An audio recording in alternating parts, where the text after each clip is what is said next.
Guess what, party people? It's time to talk about GasGas.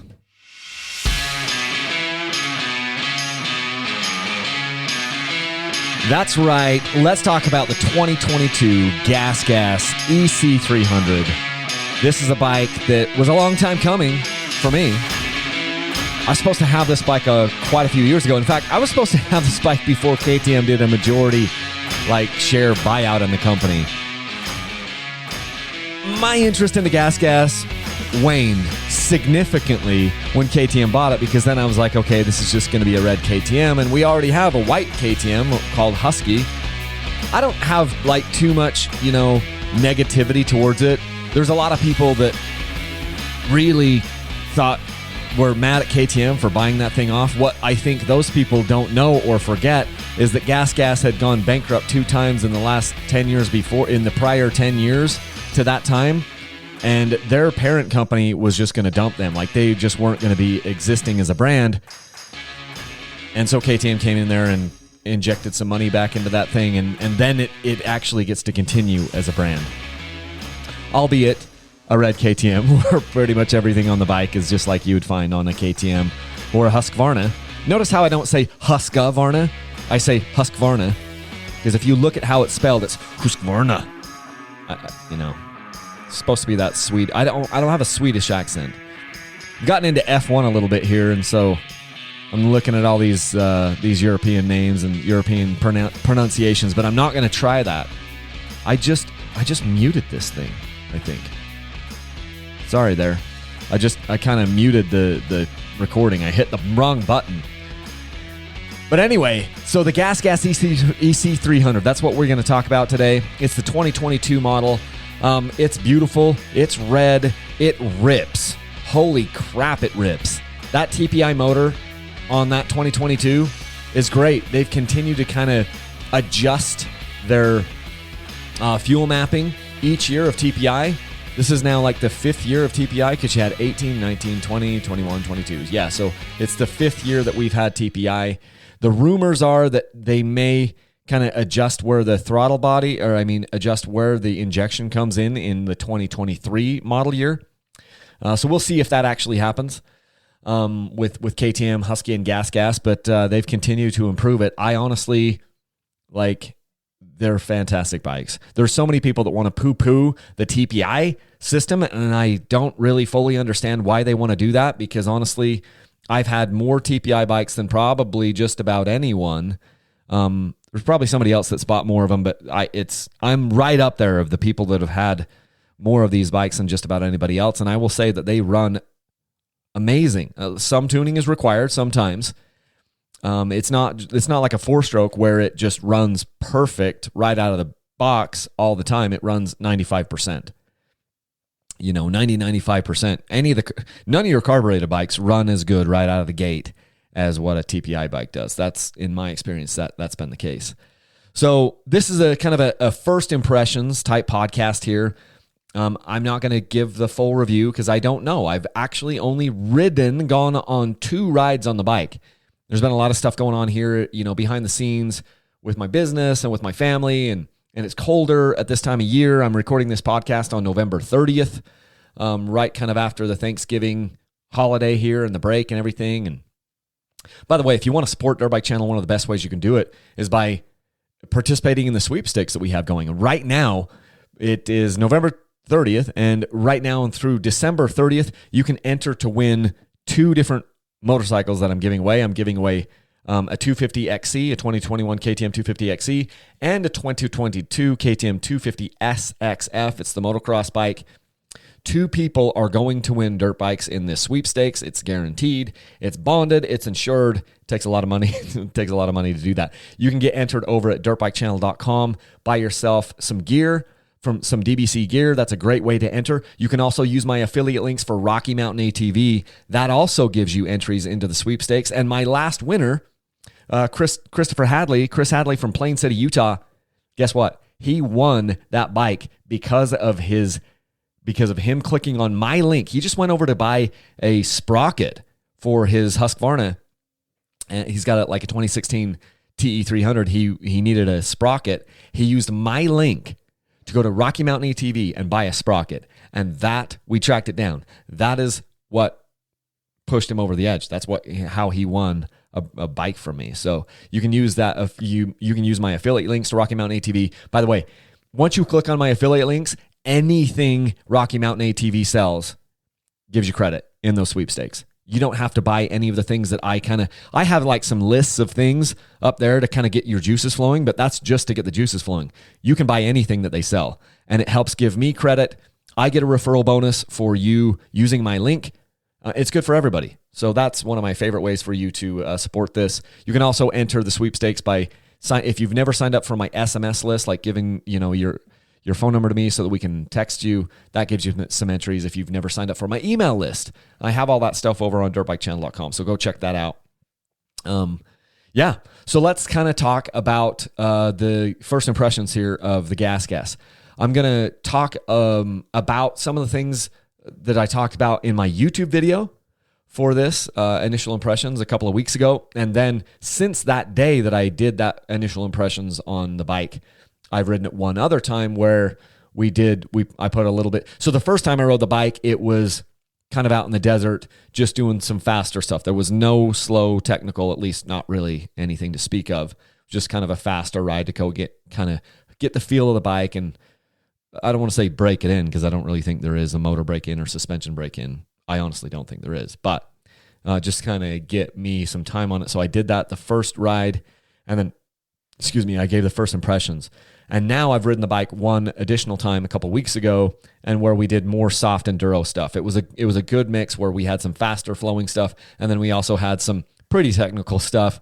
There were a couple of moments in there where it was one of those times where I'm just like, holy crap, what are we doing? That tends to happen when I go with my buddy Tyler. But we had a good ride. It was a short-ish ride as far as like time goes, because it was cold and both of us had things going on with our businesses. But that I did learn some additional things on that ride, and I wanted to bring all of that to you here on this podcast, just in a little bit longer form. I do love the longer form thing of that we can do with the podcast. So, right off the bat, the thing that I noticed right out of the gate, because I had been riding my KTM 300 XEW and my KTM 250 XC, prior to this. Exclusively for the couple of months leading up to this. And for whatever reason, the GasGas just felt a little bit shorter front to back.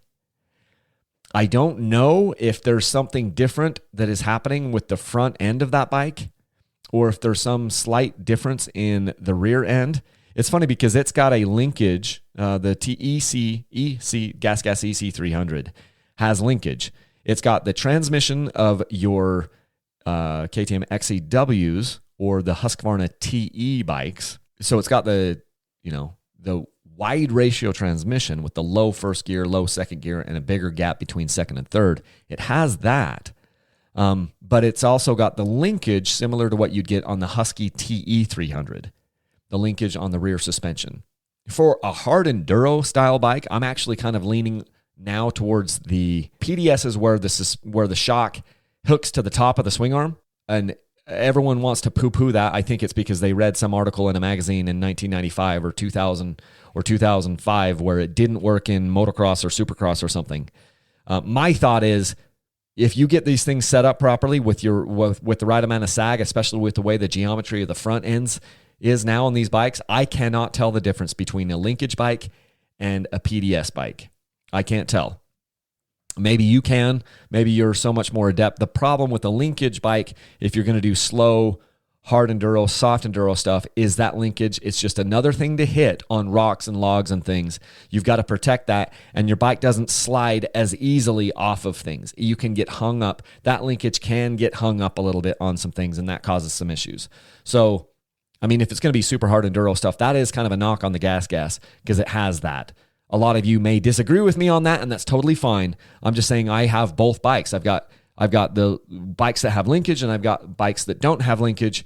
And if it's going to be hard enduro, nasty big logs, rocks, dropping down off big long drops, where it's like you're dropping down a foot, 2 feet, or you're climbing up things, it can be an advantage not having the linkage there. So, but but it does feel short front to back. And that was the biggest thing that I kind of noticed right off the bat. And it's very agile.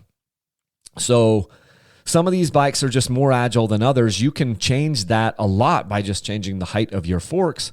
Most of the time they put the forks kind of on the second line. If you look at the top of your forks, there's kind of like some rings around the forks, and you can look and see how high they are up in the triple clamps. A lot of them come kind of on that second line, so you can see two lines coming up out of the top of the triple clamps. My 250 XC is actually dropped a little bit down. The XC bikes, and on the GasGas, it would be the EX 300. I haven't ridden one of those, but that's more, that style bike where it's more of the cross-country style bike. You're going to lengthen the wheelbase on that. So they've got just the front fork on this thing is the WP Explore fork. And I'll talk about that. In fact, let's just talk about it right now. The forks are very plush on this thing. There was a rumor, some people were telling me that the valving on the bike got stiffer from 2021 into 2022. I don't think it did. I mean, they're often changing things with like tweaking valving here and there. I laugh too, because when I see, if it's Yamaha or KTM or whoever, Honda, and they really talk a lot about, their model year updates, and they say, oh, we upgraded, we did this to the suspension and that to the suspension and blah, blah, blah. What I'm really hearing is you did nothing. You didn't do anything to the bike. And so you're highlighting these, oh, you put a different shim in the front fork, and that's going to make it, give it better, whatever performance and all this stuff. It's just a lot of it is window dressing. But I think that they have a very plush front fork on these Explorer forks in 2022, at least. And I bought a KTM 300 XCW for 2022 and the 250 XC for 2022. Haven't ridden either one of those bikes yet. So we'll see. Maybe the Air fork did get stiffer, but the Explorer fork, it doesn't appear to have gotten any stiffer, and it's very, very plush. It's very good.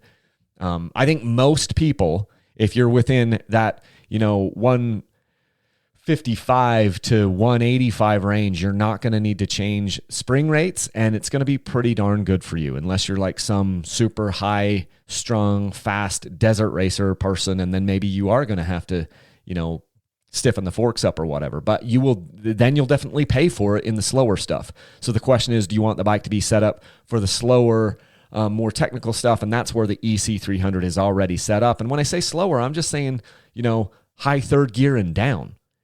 It's not like you can't go fast on this bike. I've had the bike in fourth gear ripping along through whoops and stuff. And I weigh, right now I weigh about 160, and I'm carrying, an 18-pound pack on me, plus all my riding gear. I haven't actually stepped on the scale, but I've got to be close to, with all the stuff I've got on, there's no way I'm not 190, and I've got the bike set up with 106, 107 millimeters of sag, and it works out really well. So, and I can go fast. I can go fourth gear on this bike, and I'm not blowing through the stroke, even with the whole probably 190 pounds of actual weight that I'm putting down through the suspension with my body weight and with my riding pack and my gear, boots, helmet, all that stuff, knee braces sometimes, and just all of it. It's all heavy. And I have no problem with the front forks. They're really, really good. Sometimes on these things, I feel like it's video game good. And then I'll try other people's suspension. I will try suspension revalves. I have never been blown away with a suspension revalve. I just haven't. Sometimes there are certain things that they've improved with them, but I've never been blown away with any suspension revalve. And maybe it's because I'm within kind of the weight range that these bikes are set up for from the factory. If I weighed 220 pounds and then 20, 30 pounds of gear, then yeah, like the suspension would be too soft and I'd be blowing through the stroke and getting into the harder part of the stroke faster, and then it might feel more harsh. Here's definitely something. So with me riding the bike a couple of times, one of the ways that they've differentiated the GasGas from the KTM and from the Husqvarna's is by putting a brake tech brake, not the levers. You've got brake tech brake and clutch, the master cylinders up on your handlebars, and then you have a brake tech brake caliper on that front brake. You've got a brake tech brake caliper on the rear brake, so it's brake tech brakes. And it's also a Brake Tech, clutch master cylinder on your left hand. I don't have any problems with the clutch. I haven't noticed any differences with it. Some people have said, oh, it's a little bit softer pull because of the valving that they have or whatever the stuff inside there with the clutch. And maybe not. I haven't really noticed. I haven't noticed that it's easier to pull. But on the brake, I definitely have noticed that with these brakes, specifically the front brake, the Brake Tech brake, there is not as much braking power as what you have with the Brembo. And there isn't as much braking power as what I've had in the past with Magura brakes.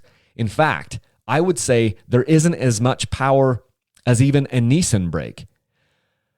I would actually prefer a Nissan brake on this bike.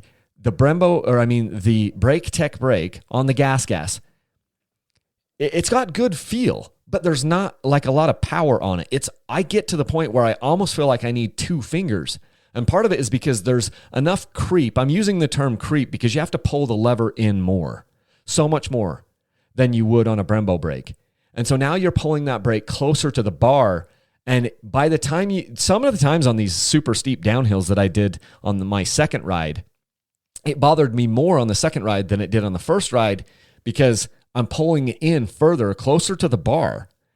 And there were a couple times that I felt almost like I needed to put a second finger up on there to get my middle finger, because I normally am an index finger breaker, and I almost felt sometimes like I wanted to put that middle finger up on there and to get a little bit extra power on the front brake. And my thought is, if you'd never had a Brembo brake or even a properly tuned Nissan brake over the last 10, 15 years, you might not notice. But when you're going back to back, because I did that with Tyler. Tyler's got a 21 300 XCW that's got over 100 hours, I believe. And his front brake on a bike that had over 100 hours felt better to me than my brake that had 2 hours on the GasGas. Just because it has more power, And I think it's not a reason not to get the bike, but I'd rather have the Brembo. And the issue that I've had sometimes with the Nissan brakes, like on, say, like a Beta or a Yamaha, or even I think Honda uses them, and Kawasaki certainly uses Nissan brakes. I feel like you have enough power, but you have enough braking power with a Nissan brake, but you don't have quite as much feel. So sometimes the brake can be a little bit grabby on the Nissan brakes, but I almost might prefer the grabbiness of the Nissan brake over kind of the lowish power and the creep where I have to pull the Brake Tech brake so far in towards my handlebar. I don't love that. With the rear brakes, it's also it's a Brake Tech rear brake. I don't have any problem with that. It's fine. We don't have as much like finesse on our rear brake because we're using our foot and our ankle, and it's just you're using basically your entire leg a lot of times to brake with the rear.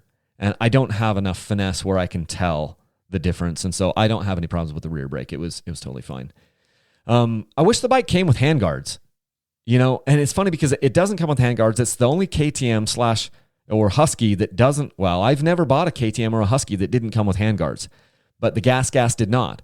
It's also a touch heavier than I thought it would be, like a pound or two over like and also it's a pound or two heavier than what I thought it would be, even with the linkage, notwithstanding linkage. Let me see if I can pull up my website. If I keep like all the weights of bikes on my website right now, it's under a menu called Past Winners, and if you go to Dirt Bike Weights, I have it there. I weigh all the bikes full of fuel. It was 246.5 pounds. And to give you an example, the 2021 KTM 300 XCW was 241. So that means the GasGas was 5.5 pounds heavier. I will give them 2, maybe 3 pounds in the linkage because the KTM didn't have the linkage and the GasGas does, but that still means it was, 2 or 3 pounds heavier, and notwithstanding the linkage, and I don't know where that weight comes from. Now, I don't think you can feel that on the bike, but it is a little heavier, and it didn't have the handguards. By the way, I'm very sorry.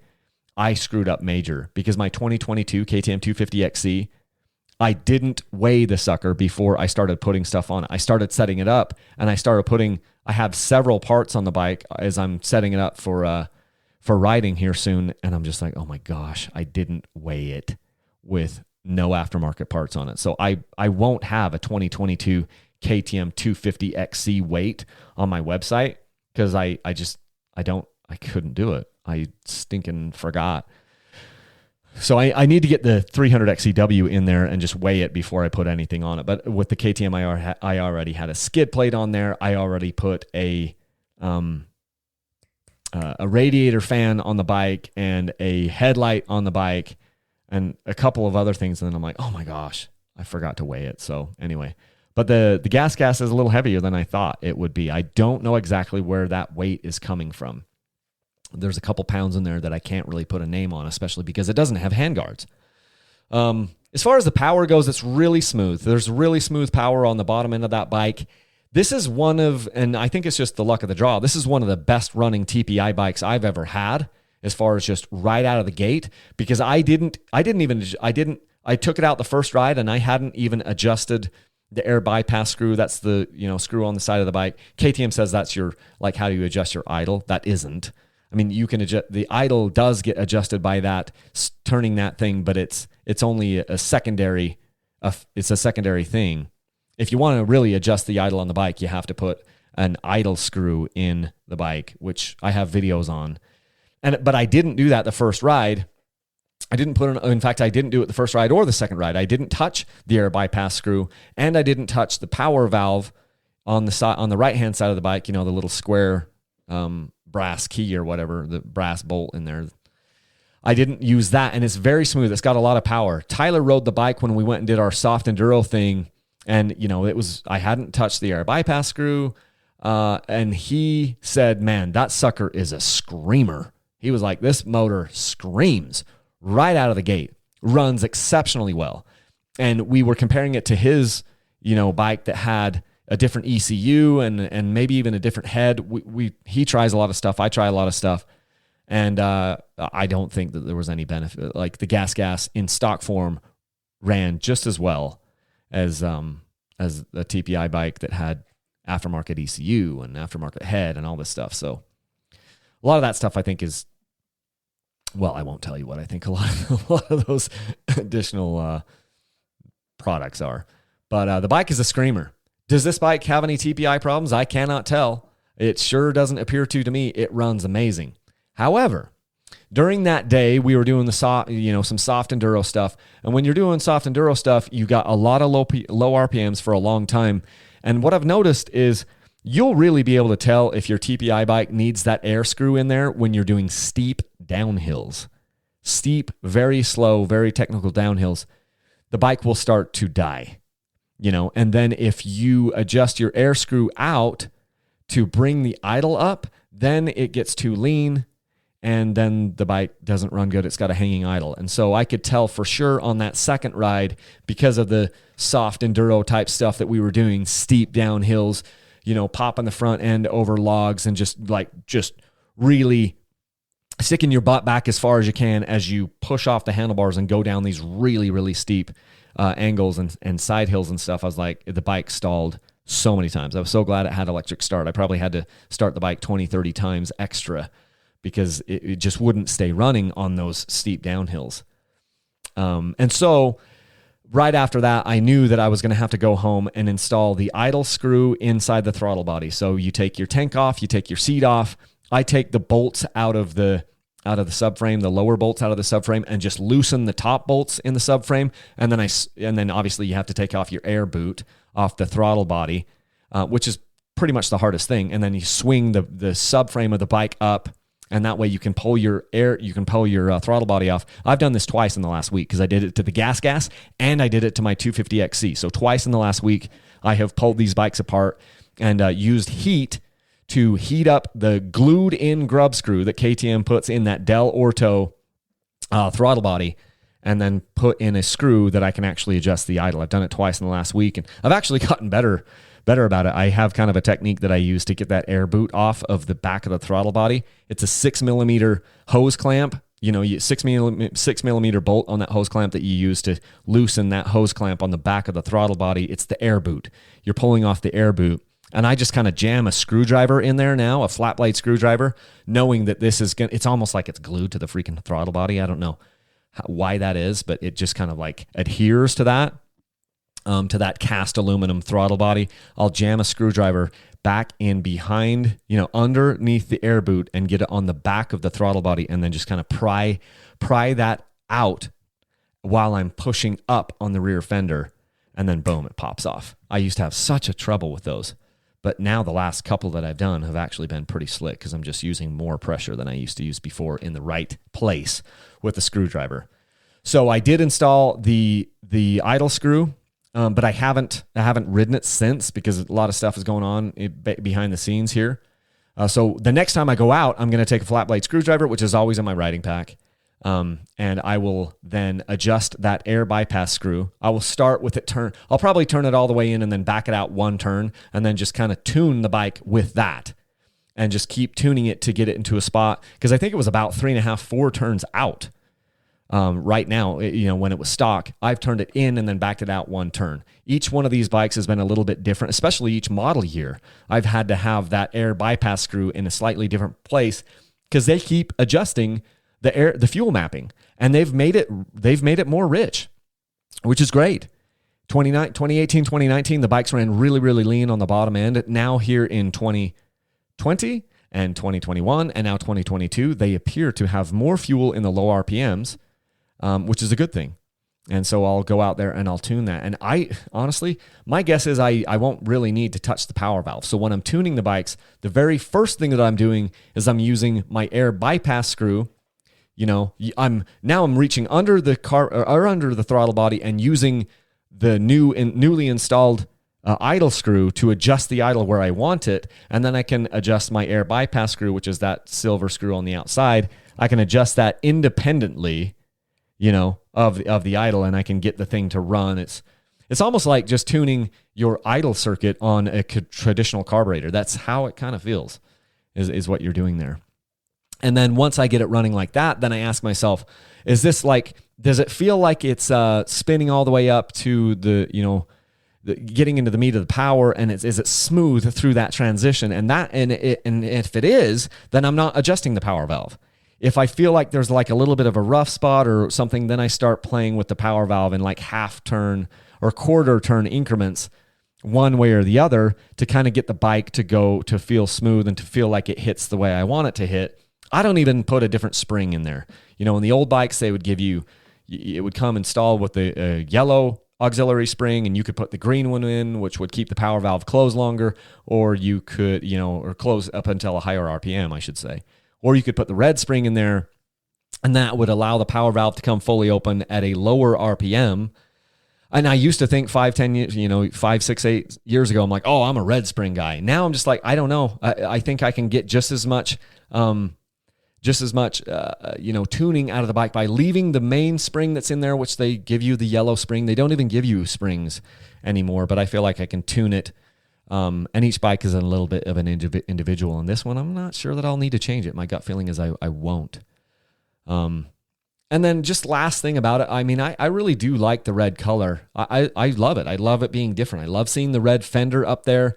I love seeing the shrouds. It's got a little bit more of an angular, look to the radiator shrouds. I think they're going even more angular in 2023 on all of the KTM bikes from what I can see. But this 2022 GasGas has a little bit more of an angular, squared off look to it on the fender, both the front fender, the rear fender, and on the shrouds, the radiator shrouds.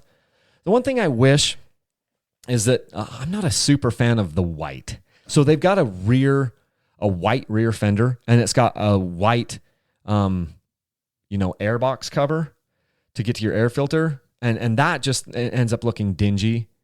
But the one, that white airbox cover on both sides, like it would be your number plate, essentially. Which I get it. So you're going to do a lighter color on the number plate because people are going to stick stickers or numbers on there. I get that part, but I would just prefer to have a red rear fender. I think the bike looks sick, and it would look even better with a red rear fender instead of the white.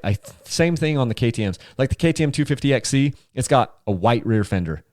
And I just don't dig that at all. I want the KTM to have an orange rear fender.